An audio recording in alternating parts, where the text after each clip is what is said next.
कोलकाता के महिला डॉक्टर के साथ हुए बलात्कार और हत्या मामले को लेकर लगातार डॉक्टर देश भर में रोष जाहिर कर रहे हैं। वहीं इसी के चलते चंडीगढ़ के बंगा स्थित भवन में भी डॉक्टरों सहित अन्य लोगों ने रोष जाहिर करते हुए यहां पर विचार चर्चा की। इसके साथ ही बेटों और बेटियों के साथ सही तरीके से एजुकेशन देने और समाज की कुरीतियों के बारे में बताने का भी यहां पर विद्वानों की ओर से आह्वान किया गया। आज सारे हिंदुस्तान में हो रहा है। कोलकाता में जो इंसिडेंट हुआ, जो रोष हर जगह आपको देखने को मिल रहा है, हम बंगा भवन में सारे एकत्रित हुए हैं। हम इसके साथ खड़े होते हैं इस चीज़ के अगेंस्ट, और हम एक जस्टिस की डिमांड करते हैं, सिक्योरिटी सेफ्टी की डिमांड करते हैं। ये basically as a doctor and psychologist मैं फील करता हूँ कि ये ASPD होता है, एंटी सोशल पर्सनैलिटी डिसऑर्डर होता है। उसके बारे में आज हमने एजुकेट किया यहाँ पे, डिफरेंट टाइप के किस ढंग से इन चीज़ों को हैंडल करना चाहिए। हमने आज बच्चों को सिखाया और महिलाओं को इसके लिए लेक्चर दिया।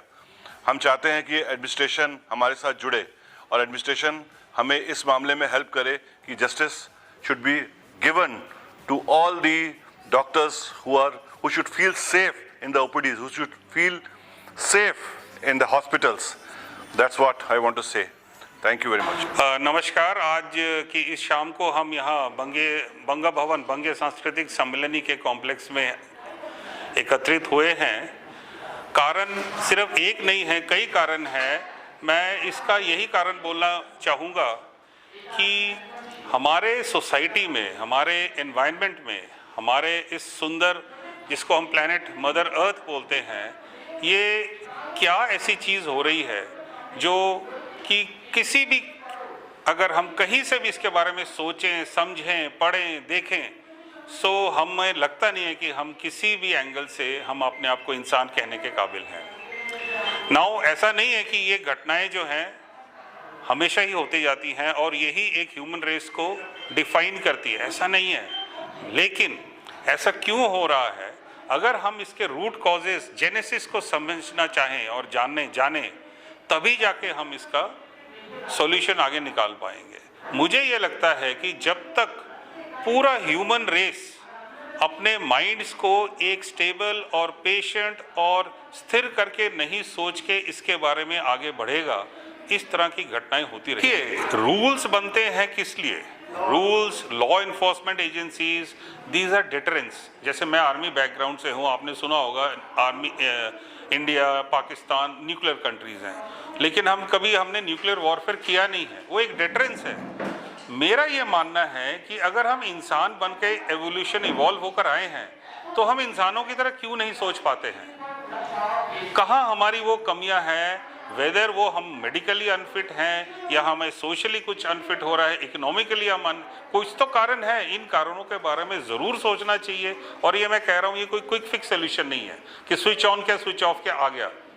इसके बारे में बहुत गंभीरता से मैनकाइंड को सोचना है। और मैं इस चीज़ को नहीं मानता हूँ कि सिर्फ brutality is against women. No, brutality against humanity is wrong.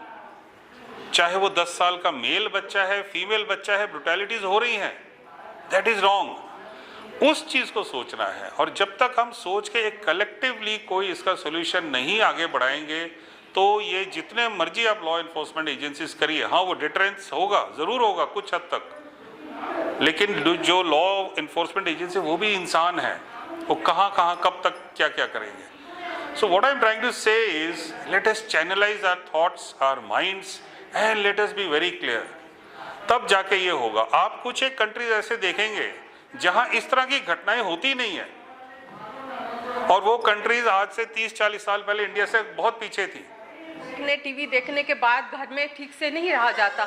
इतना क्राइम नहीं होना चाहिए। इतना होने के बावजूद दलित महिला के, दलित बच्चे के साथ भी दोबारा क्राइम हुआ है। ये बहुत दुख की बात है, क्योंकि हम स्ट्रिक्टली जस्टिस चाहते हैं और कड़ा से कड़ा कानून चाहते हैं, और जो है और ज़रूर होगा। हमको यही मानना है और होके रहेगा, करके रहेंगे, जीत के रहेंगे और विजय होंगे।